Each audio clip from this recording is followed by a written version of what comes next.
You're listening to the Real Estate Entrepreneur Podcast with Terrence Murphy, where we cover sales, investing, and entrepreneurship with an emphasis on real estate. Each podcast, Terrence and his guests will bring you informative and inspiring information within the real estate industry. Welcome to another episode of the Real Estate Entrepreneur with Terrence Murphy. I start off with a quote. This one's fairly short. Actually, it's scripture. And it's Proverbs 14:23. Work brings profit, but mere talk leads to poverty. So we got to stop talking, start doing. But yeah, I got a guest today, Jonathan Tuttle. Jonathan has an extensive real estate background. A few of his notable accomplishments were serving as the president of the Midwest for Yale Realty and Capital Advisors, serving as the fund manager at Midwest Park Capital, and being the founding director of Revenue Ascend, a digital marketing agency. Jonathan would describe himself as an investor, speaker, and upcoming author. I'm excited to tell his story and what he's doing. He's got a niche that he's created some success in, and we're going to dive deep into that, man. So welcome to the show today. Yeah, thanks for having me on. That's a great quote. Definitely got to take action. You can't just listen but not take action. Yeah, man. So tell me your story, man. I always ask that on my podcast because I see some podcasts, they bring on these guests and they just jump right into what they're doing and how they're doing it. And it's like, I want to know a little bit about who they are. You know, not everybody's Mark Zuckerberg or Warren Buffett, right? You know, and so it's like my audience, I love, everybody's got a story on how they got to real estate. So tell me your story and how you became a real estate entrepreneur. Sure. So I guess it started growing up when I was a kid because my dad was a real estate developer, had a couple of brokerage offices. So flipped a bunch of houses in the 80s when I was a little kid. So even at 4 or 5 years old, I'd literally follow him to the job sites. And so that's what kind of piqued my interest in the industry. So I guess I was lucky because I grew up in the industry, but I didn't actually get into it myself in my 20s. My teenage years, I worked at Lexus. I love cars. So, I did the porting, clean the car type thing. And then 20s, I worked at BB, ended up being the number one seller in the country for 5 years. And then I got into real estate at 30. And then real estate, I started off, the typical route, the brokerage side. And I've been a broker for the last 10 years. I actually just let my license expire about 2 months ago. But nowadays, I start off the brokerage side and then worked my way up that angle. And then now I'm just investing in them, mobile home parks. So I learned that was the best asset class pretty much last 50 years. And I saw that through the brokerage side and really to own the assets instead of just brokering them because it's, you get the tax benefits, you get the equity appreciation. And that's kind of like my backstory. No, I love it, man. I love it. Obviously with the real estate brokerage, but like you said, dude, that's a blessing to grow up in the industry. Like my kids are now experiencing that, right? Like I got my son, he's 5 years old. He's on a construction site. My little girl's already talking about how she's going to do marketing and sales. So that's a blessing in itself, man. So congrats on that. Yeah, thank you. I think that's, I saw what it could bring and then, through hard work, taking action, and then also real estate is such an incredible industry because there's so many different angles you could do. You could do you mentioned it's a unique niche is mobile home parks, but then there's multifamily, there's industrial. So there's, senior living, retail, which is a little risky right now, I'd say, with the e-com, but there's an avenue for anybody. And then, of course, single family, people into single family or even development. If you're doing development right now, it's probably really good if you're developing a house because there's a shortage of homes. So there's an angle for anybody in real estate. You just got to find what you're passionate about and where you see opportunity. So you were a real estate broker. Did you ever have a team? Were you the broker owner? Like, what did you do in the real estate sales? Let's talk about that. And then how did you transition into just saying, hey, I'm just going to be an investor? Sure. So yeah, I started off actually in luxury real estate and then transitioned within 2 years to commercial real estate. And then I kind of did a combination for a couple of years.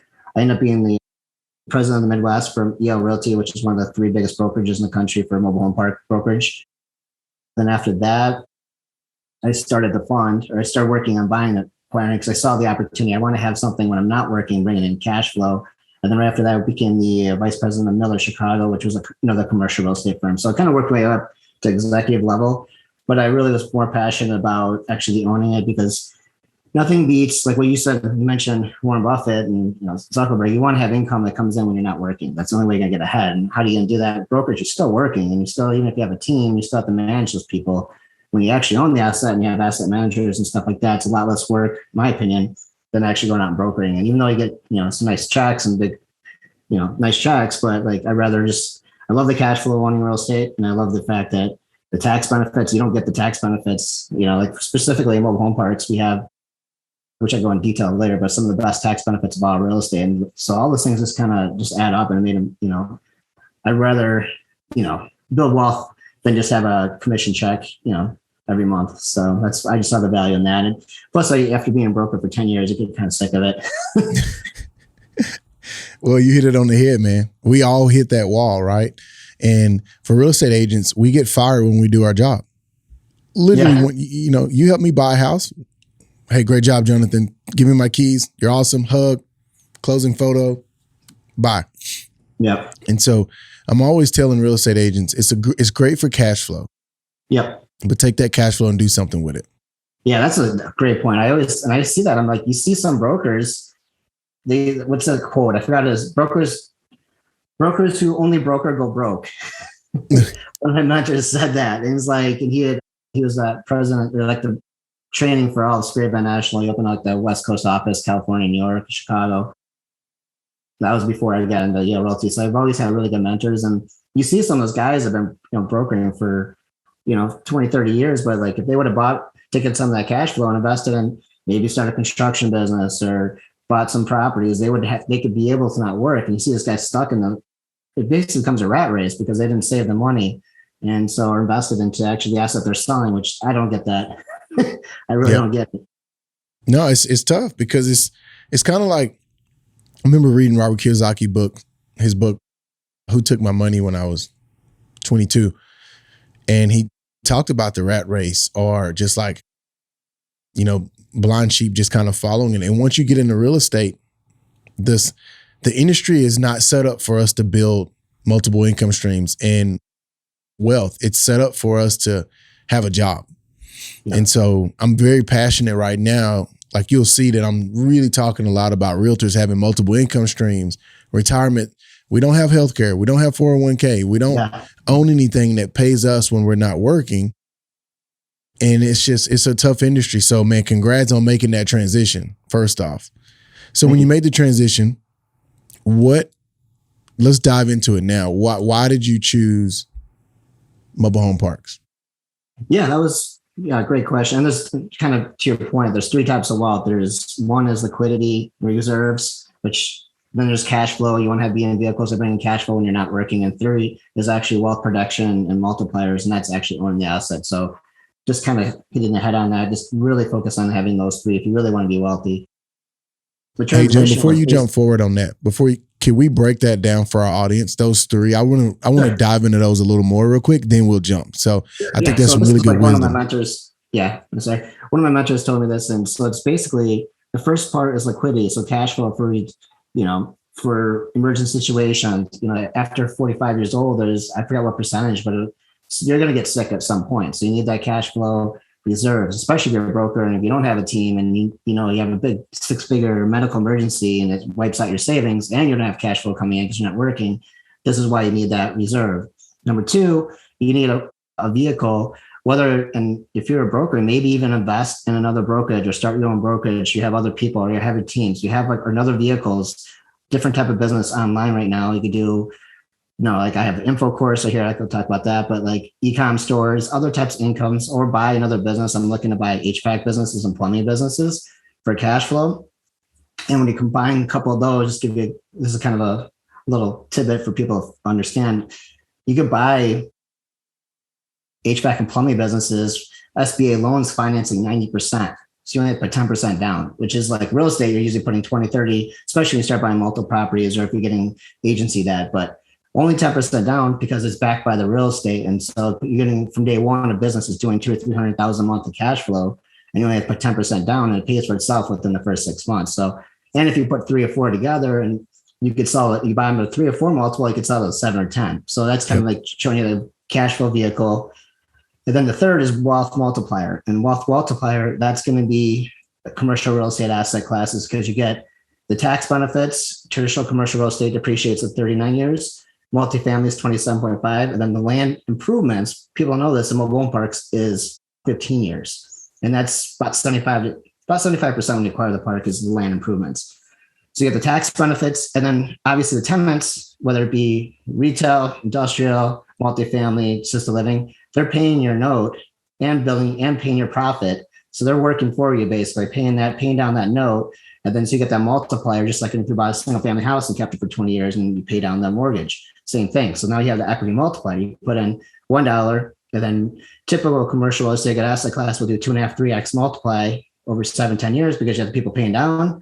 And then you also could raise the rents for the cash flow side. So then you get the equity multiplier. So when you exit in 7-10 years or whenever, you're going to have 3 extra money on top of it. So that's kind of the 3 angles you want to protect your wealth. So you're not just working for a check. You're going to have it, protect your liquidity, protect your, cash flow and other assets, and then, protect your wealth long term.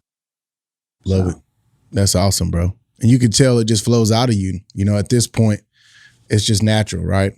So let's break down how to identify, a mobile home park, and then how do you underwrite it? And just kind of walk me through the process, because you're my first person on the podcast that really has that background. And so I'm excited to talk about it.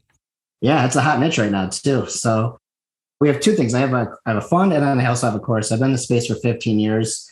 Like my dad, he eventually transitioned he built 80 some custom homes. We had 3 real estate brokerages at one point when I was a kid.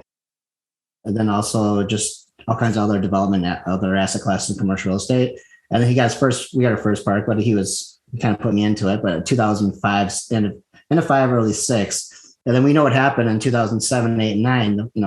If anybody's old enough to remember what happened, and especially this is another key thing when real estate brokerage, because I got it in 2010, it was terrible because the assets were. I had people that were so far underwater. They bought their house for I was doing luxury. They bought it for 1.5, and it's really nice areas, and the house is worth $1 million. And so they couldn't even pay me. I had deals with people couldn't pay me the commission to help sell them on their loss of their house. Yep. So just kind of showing, but the only asset class that did really well, Wall Street Journal had an article about this. You could Google it.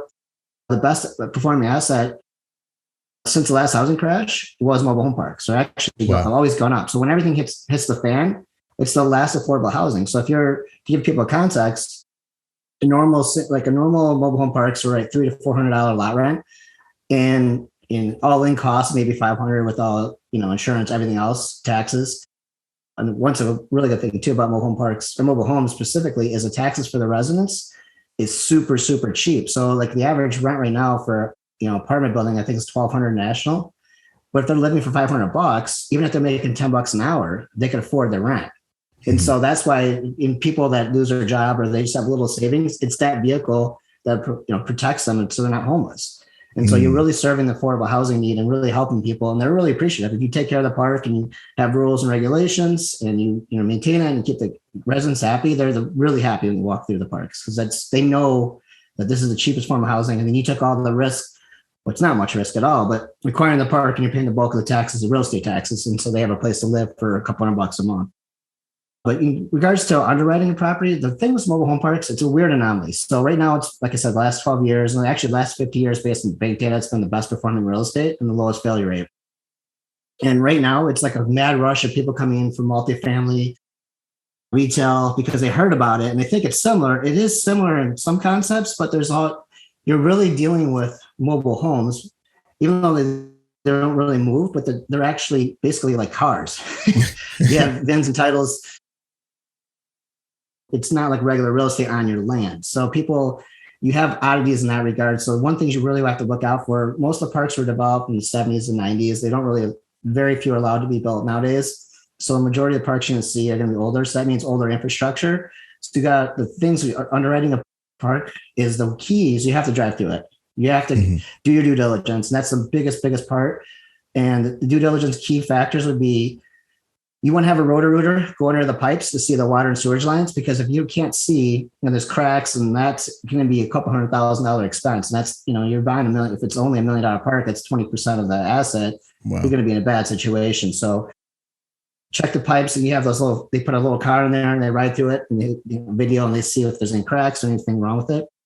Also, you want to make sure it's illegal conforming, because sometimes some of these were legal they're basically gray areas because some of these guys, it might be a grandfathered in, basically the old grandfather laws. So you want to make sure that when you take over the park, that's still going to be able to operate as a mobile home park. That's key because and don't just take the word from it from the owner because they know they might. Sometimes what happens if the owner is really cool with friendly with the town's mayor and all the aldermen or whatever, then they might not let the next person do it. So always want to make sure that you could continue to run it as a mobile home park. That's key. Because some people, if you don't do due diligence, you get in a bad situation.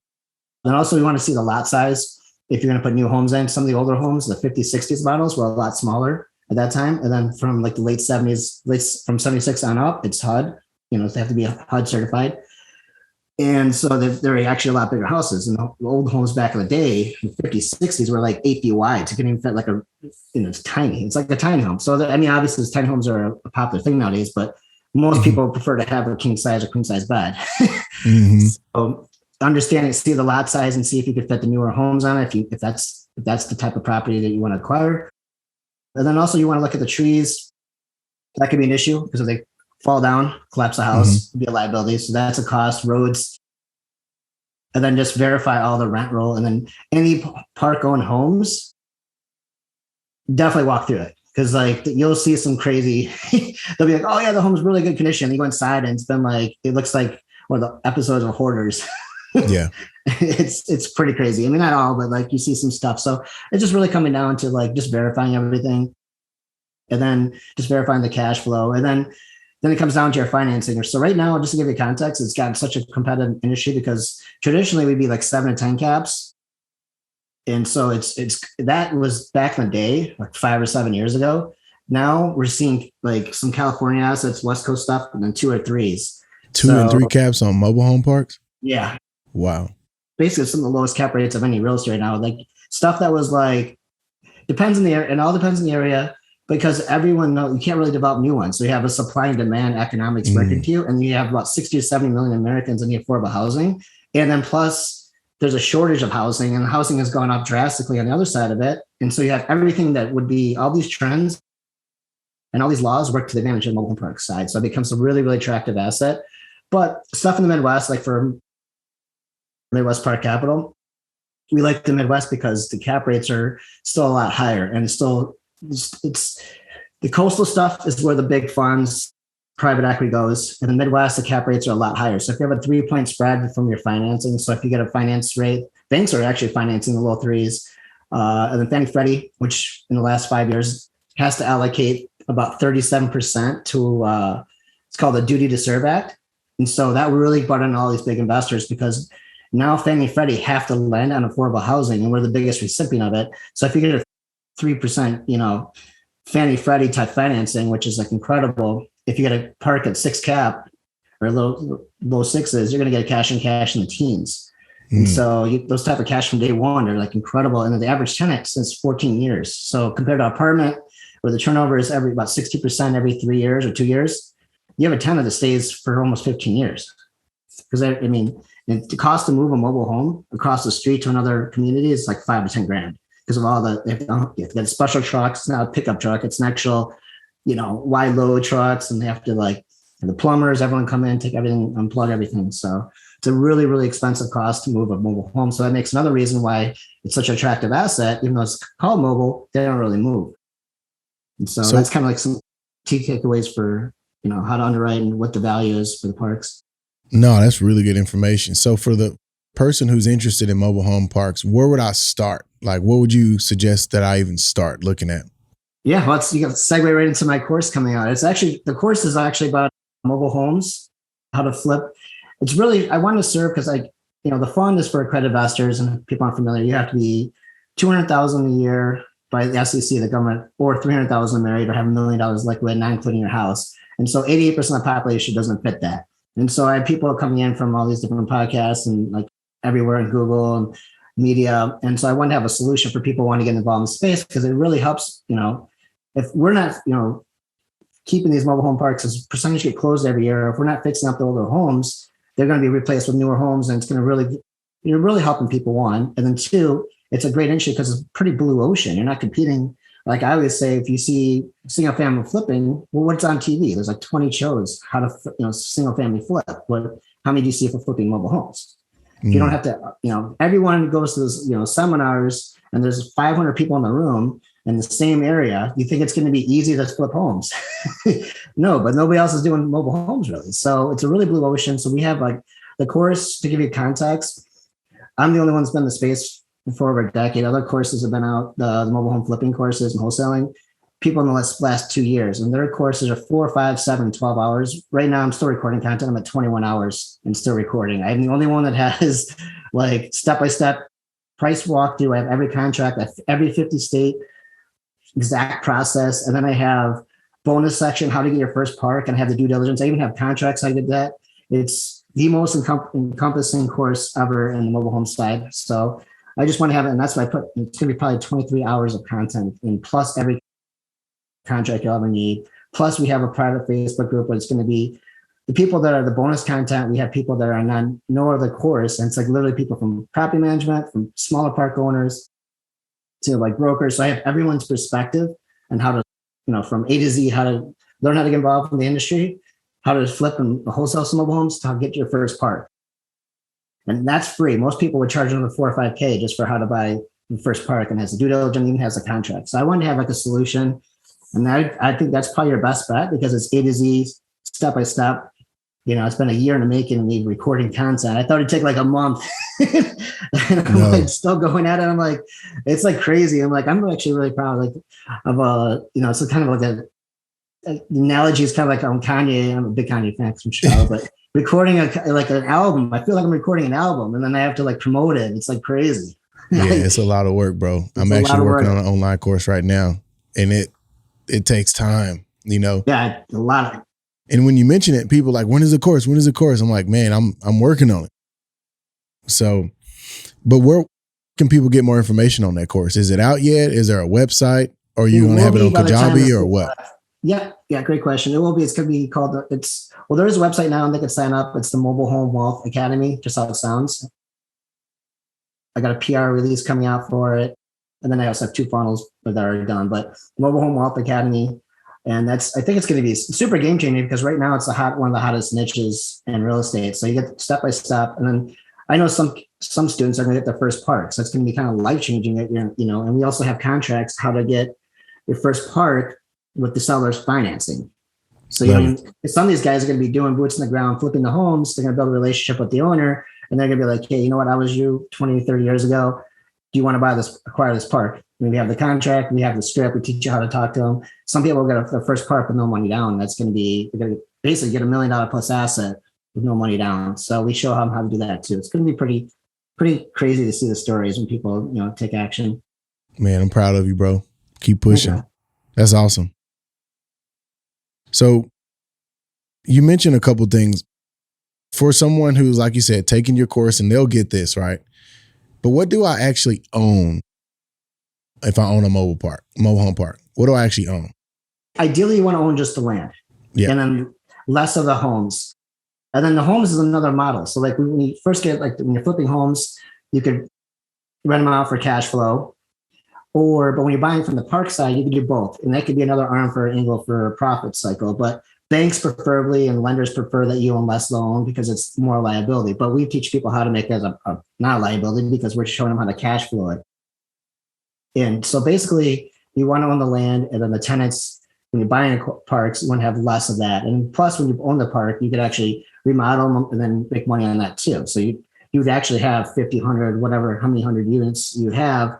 And so you become basically vertically integrated. So now you're flipping the homes, making money on that, plus the cash flow, plus the tax benefit. So it's a really cool business model. Yeah. So you want to own the land, but what if I have my own mobile home? I would lease that spot from you? Yeah, you just pay the lot rent. Yeah, and then pay your taxes. And the taxes, like I said, and that's another thing too, which it's really cool that, like, for example, Illinois averages $10, $20, sometimes $7 a month for taxes, real estate taxes. But across the street in a $100,000 house, in Illinois is ridiculously high real estate taxes. It'd probably be $3 or $4,000. So you're literally getting the rent for free, the lot rent, and the taxes for the same price you just pay across the street for an older 100,000, probably broken down house. just in the real estate taxes. We get to go to the same school, same fire, same place. So that's why people are really appreciative of that, when you walk the park, because they know they'd be paying just that much on the real estate tax across the street for an old home with all the upkeep. Instead, they have their own private yard, and now they're saving all that extra money. Yeah. So let's talk worst case scenario. So how do I evict somebody in a mobile home park? Do I just go and plug their stuff and say, pack your mobile home up and drive off?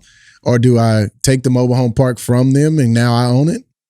Yeah. So there's a couple of things, and every state has little laws, but one thing you usually do is you go to the person. This is most case scenario, just say, hey, I know you're behind. What do I have to pay to get you out of there? And so usually if you say, hey, I'll give you $1,000, $2,000, they'll sign over the title to the home. And then now you have a home that you're going to make $5 or $10,000. So like, I would say 9 out of 10 times, it's literally that easy is, basically go up to them and say, hey, like what do I need to do to get you out of here? And then another thing, just to give you context too, because people, because last year, this brings up a good point, because last year with the whole COVID situation is still going on with the eviction moratoriums and stuff. But right now we had a 95, 94% collection rate from the last year and a half. So Wells Fargo has they're the biggest lender for mobile home parks in the country, but they also have every other asset class, retail, hotels, everything. And they're like, this thing is just mobile home parks. People are still paying because it's so cheap. We didn't have that. And if you talk to any owners, we didn't really have that issue compared to every other asset class. It's crazy because if you're 1/3 or 1/4 the price of a house, 1/2 the price or 1/3 the price of an apartment, plus they were getting these checks, the stimulus checks. And then if you had kids, we had some people, if they had 2 kids, I think it was like $5,400 or $5,600 rebate for the stimulus money. So they're like, here, they just pay off we had one tenant, it's like, here's the next, I want to pay off because I have this, that's $5,500. If you're making $20,000 a year is a lot of money. It's like, here's the next, 14 months paid up front. So yeah, we don't really encounter, like, it's just an anomaly in our industry. So, but yeah, if you own the home, then you'd actually go through like the whole process, like a regular eviction. So, but if not, then you go through them, try to figure out a way for it to be a win-win, and you keep it. Yep, exactly. And most of the time, most of these people, they'll be like, if you give them $1,000 to them cash, $2,000, be like, what do you want? Like, especially if they haven't paid, they'll do the right thing. They'll sell it to you. So, and then plus now you're actually going to make money in the house too. Yeah, love it. So I want to talk about your e-commerce, and then I'm going to hit some popcorn questions if you don't mind. So you said something about an e-commerce store. Catch me up on that. Yeah. So I have a few different businesses. I have the fund, which is the Mobile Home Park Fund, that was Park Capital. Then I have the Course, Mobile Home Wealth Academy. I have a digital agency, Revenue Sun. And then I have 3 Shopify stores. Shopify, I would recommend, is the easiest platform. 2 are dropship and 1's print on demand. Dropship, the main thing with that is I had an issue. Everyone kind of knows what Shopify is now, but last year I had a big issue because it was shipped from China. I started off with AliExpress. I don't recommend that. There's other ones out there that are actually like more boutique, where they actually ship the stuff in 2 weeks, and then they have tracking numbers, and they've packaged, they'll do custom packaging, handwritten, like you can order thank you notes and has your branding on it. So it gives like the whole brand of like a bigger brand basically. So with Shopify or anything I recommend is if you're going to do drop shipping, keep it a few items, build out the store, use a premium theme. You're going to probably want to hire a good agency or somebody that really knows media buying, because it's not 5 years ago, you could set up some Facebook ads and anybody could do it. Now it's getting a lot more complicated because it's like literally you set up you have 14-day free, push some buttons, you have a Shopify store and you connect it to like your dropship or like, AliExpress. I don't recommend that, but people do that and they could be selling on Facebook, the next day. So the main thing is build a brand, and like nowadays you can do white labeling too, where you can white label your own product. Like if you're, into fitness, you can get like supplements, vitamins, and put your label on it, and then you do your Shopify store. So it's a great platform just to sell stuff online. Facebook ads, Google ads. Google's high intent. I recommend that. So more Google Shopping is really good if you want to sell products online. And the third, the print on demand, is basically a really cool model. It's like drop shipping. So you're not buying the inventory. So you have the appearance of whatever t-shirts, you have a graphic designer, put on Shopify, brand your store, whatever. If you want to do local city, going to Texas, the state of Texas, and have, everything Texas, and have it called TexasT-shirts.com, put on Shopify. And then you have graphic designers, put all your designs on there, have them put them on models, and the graphic designer will put it on models like you actually have photos. And then as soon as the order is made, it gets printed up in the USA. There's like Printful, there's Custom Cat, there's a couple different print on demand. So you don't pay for any inventory, but you have the appearance of a big store and it's shipped in like they get it in a week. And then you just basically, if you're an influencer, if you pay influencers, or you can do Facebook ads, or you put on your social media, you don't get much reach in non-organic stuff or non-paid stuff anymore. But and then every time you get an order, you just mark, you have that difference split, and usually you get about 50% margin on or more on print on demand style. Man, okay. So I'm gonna be selfish real quick. I've been doing a lot of podcasts, and you're the first person that I've brought on that's talked about this. So one of the things that people always ask me is they want my hats. So everybody wants a 10-5 hat or they want a shirt. And so we have these hats, and dude, I'll be in the airport and like, man, I was in Park City or Dallas and people walk by with my hat. I have no clue who they are, because at one point we had, brokers, and man, we got up to last year. I think we did right under 1,000 deals. Well, Nice. If you got 1,000 deals, that's 1,000 hats that most likely got given out by somebody at my real estate brokerage, but people wanted more of it. And so I actually just this week in our level 10 meeting, because we do EOS, we talked about starting this online merch store and having these hats and stuff. And bro, I just don't even, if you tell me like, walk me through where to start, man. Like I said, for the first time on the podcast and all these episodes, I'm looking past my audience and I'm thinking about myself right now. Walk me through what that looks like. Cause bro, I keep getting so many people who want my swag, but I don't know how to get it to them. And they're always asking me, and it's just a headache because I got to go mail it to them and all that stuff. Yeah. So I recommend, and I teach this stuff. So like my digital agency, I speak a lot on national stages and universities teaching people digital marketing. So you're getting like a good perspective here, actually in the trenches. But I use Custom Cat. That's one I use. Custom Cat, what? Custom Cat, like a cat.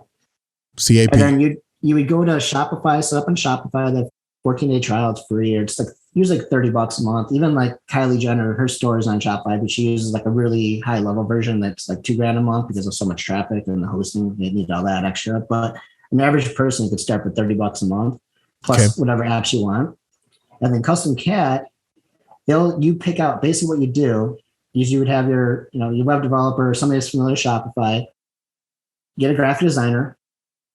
You can either take photos of you, your friends, with the hat on, or get a graphic designer that just basically, puts your hat on models and it looks like they're actually wearing it. Yeah. And then, or your t-shirts, or do a combination of both where it's you, that you're the face of the brand. You have your photographer come in, you put some of those on there, and then you get like the graphic designer puts on different models, and then they put your design on that. And then what you do, that's connected to Custom Cat, and Custom Cat basically it plugs and plays. So every time an order comes in, you just say whatever sizes you want. You could have small, medium, large, or for hats, they have different type of hats too. So they have like camo hats, or if you want to some different brands. It just basically, I think the hats are stitched. It's basically once the order is placed, it goes, digitally sends a note to Custom Cat. They process it and ship it out. And then it looks like you have a store full of, all kinds of sizes. And since it's printed in the USA, I think it's right outside of Michigan, Detroit. They get it within, 3 to 5 days. It's 2 or 3 days of, I think hats are a little bit longer process, but the t-shirts are 2 or 3 days. I think hats are 3 to 5. I don't have hats in my store, but that's it. Basically, you're just literally, it's called print on demand.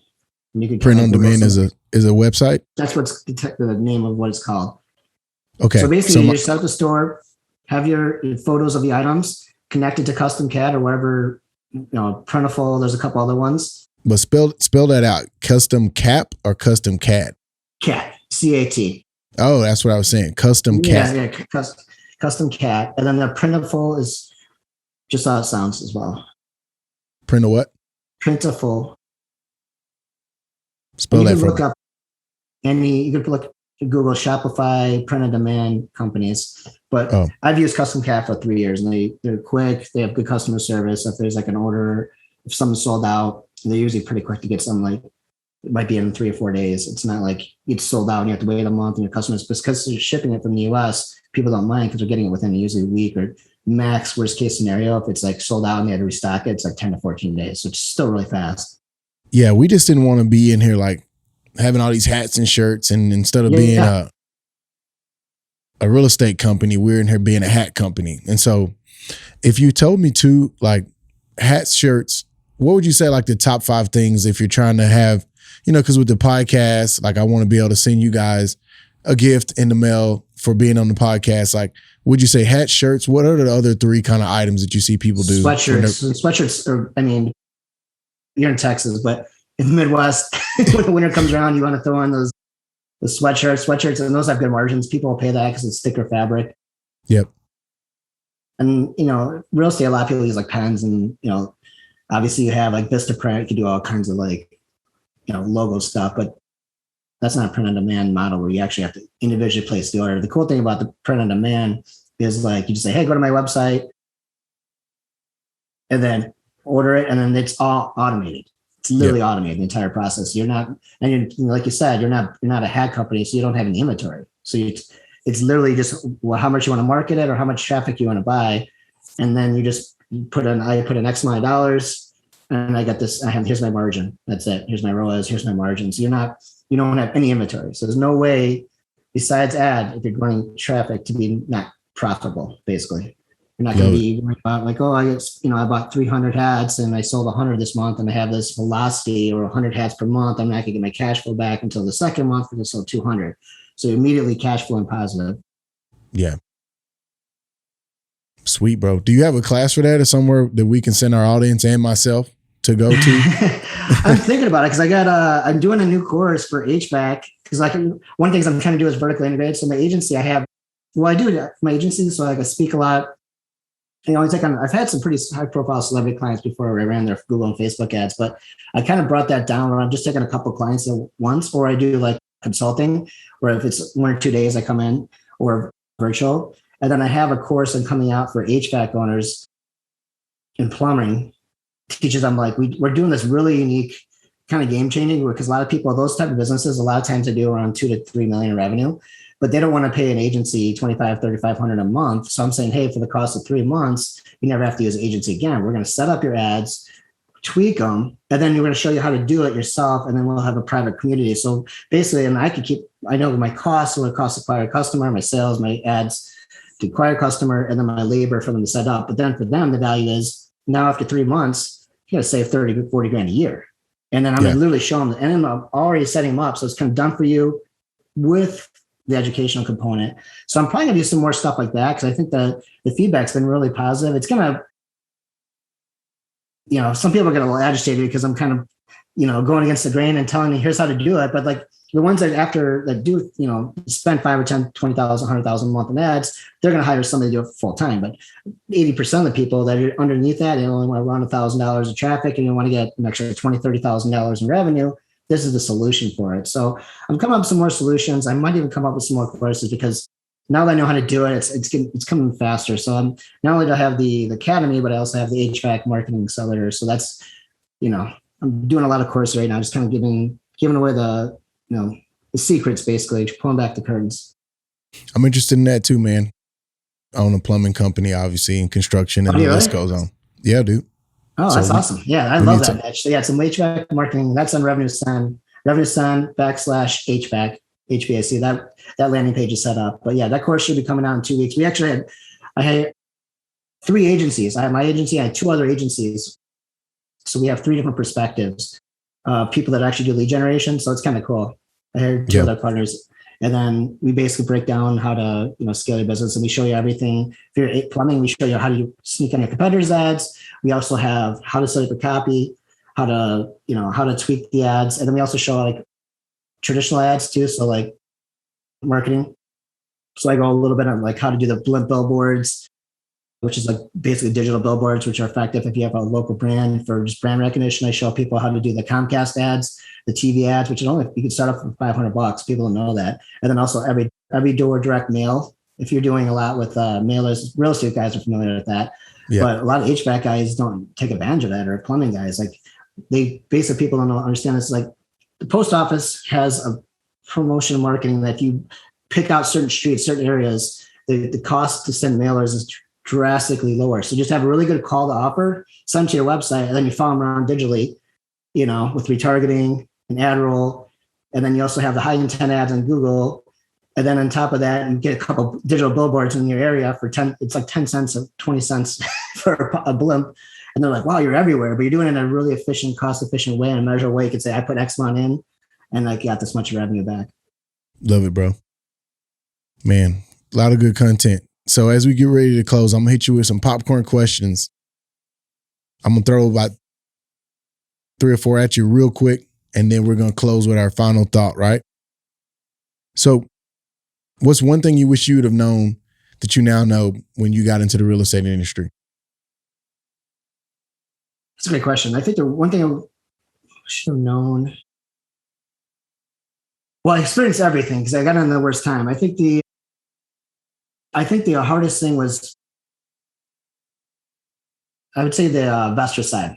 So going from the brokers to investor side, it's a lot easier. This is a tidbit for people. It's a lot easier to work with like qualified purchasers, which means a $5 million net worth, than a regular credit investor. A credit investor that does like $200,000 to $400,000 a year, they're not, they're making good money depending on what your cost of living is, but they're not going to, our fundraising, it's a $50,000 minimum, but it's actually way easier to ask for somebody for $1 million or a couple million from somebody that has $5 million or above than is asked for $50,000 from somebody that has maybe $200 in their bank.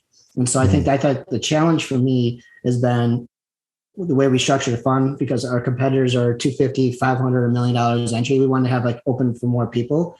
I wish I would know it would have been a little bit easier if I would have done the higher raise. And those people, even the people that they write the bigger checks, they don't want people that are only putting 50,000 in. I've had literally people say, hey, well, if you did a $500,000, I want to be with other people who are putting $500,000. So working with the right type of investors and understand that it's actually easier to work with higher net worth people if they like your offering than it is just a regular credit investor. So I think that'd be the answer for that. That's great wisdom. What do you see as the biggest opportunity in the next 12 to 24 months? It's going to be... Yeah, right now, mobile home parks, mobile home flipping, and I was one of the guys on the course. I'll give you a couple different industries actually, but right now, there's like used cars are going like skyrocket. It's the same with used homes, mobile homes especially, because there's a shortage of 6 to 12 month back orders on new mobile homes. And so, like, if anybody takes the course, this is like people, like, you put an ad on Facebook, you get 20 messages in like an hour because they know that there's no other, supply and demand economics. So I think that there's a 5-year window for acquiring parks, besides which we teach people how to get the first smaller park, but for like the fund size, we're seeing a lot of consolidation from private equity, like all the big players, Blackstone, Apollo, all the biggest private equity are spending billions and billions per year in mobile home parks. And so we're the last industry that's getting consolidated. We're what self-storage was 10 years ago.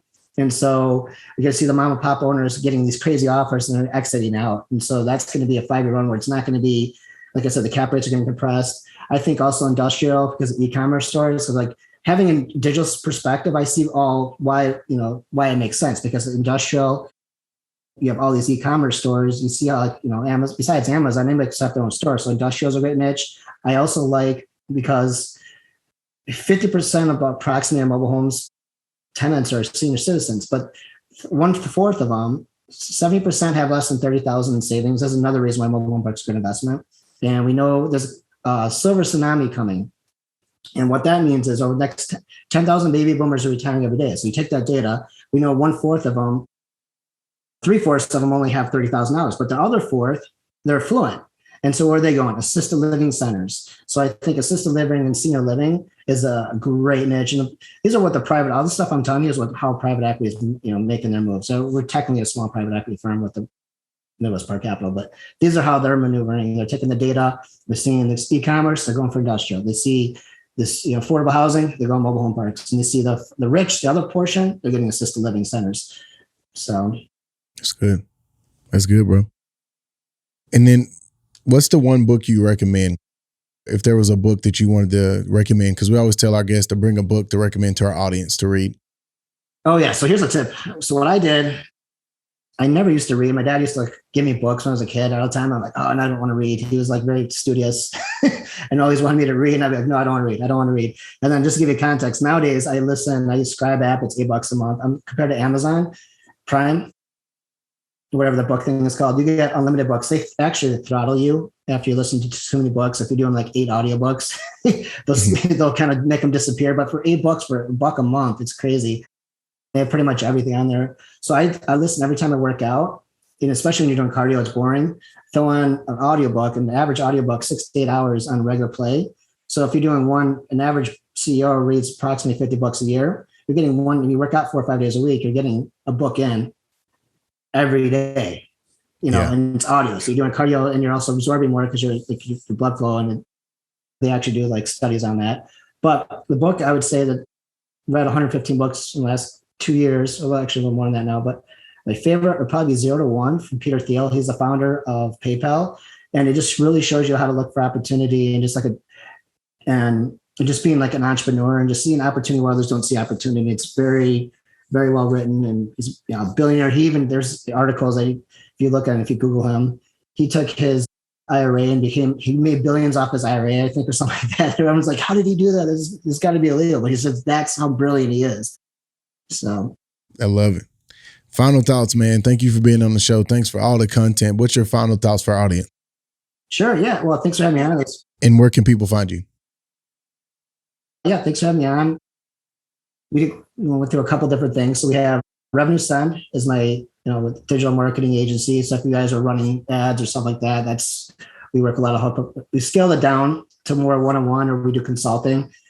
And we also have the HVAC and plumbing accelerator, and that's Revenue Send HVAC. The Midwest Park Capital and Midwest Park Capital Fund is, if you're a credit investor, by the time this comes out, we'll be done raising. We're going to be going to either a second fund or a syndication model, and a lot higher like an entry point, as I alluded to. So that's Midwest Park Capital. That's, approximately 12% of the population. But the other 88% right here, Mobile Home Wealth Academy, and that's going to be launched.